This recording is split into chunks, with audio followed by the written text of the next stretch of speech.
এক সময় কিছুই ছিল না, ছিল শুধু অন্ধকার আর আল্লাহর ইচ্ছা। আসমান ও জমিন ছিল একসাথে, আর তিনি তা পৃথক করে দিলেন। পুনরায় পৃথিবী সৃষ্টি হলো নিখুঁত ভারসাম্যে। পাহাড় পর্বত অস্থিরতা দিল, নদী বয়ে আনলো জীবন, আকাশ বানানো হলো সুরক্ষিত ছাদ। আমাদের রহমত, মানুষকে সৃষ্টি করা হলো মাটি থেকে, খুবই দুর্বল এবং সাধারণ কিন্তু সম্মানিত।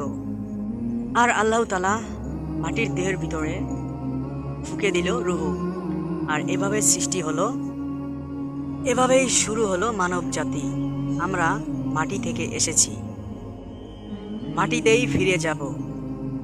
এই কিছু সময় এবং মাঝের সময়টায় আমাদের পরীক্ষা, আমরা কি প্রস্তুত হচ্ছি?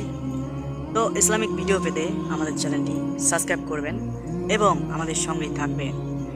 ভিডিওটি একটি লাইক, একটি শেয়ার করবেন অবশ্যই। ইসলামিক ভিডিও প্রচারের মাধ্যমে আপনারও সওয়াব হবে, যতজন এই ভিডিও শুনবে। তো আসসালামু আলাইকুম ওয়া রাহমাতুল্লাহি ওয়া বারাকাতুহু। আল্লাহ হাফেজ।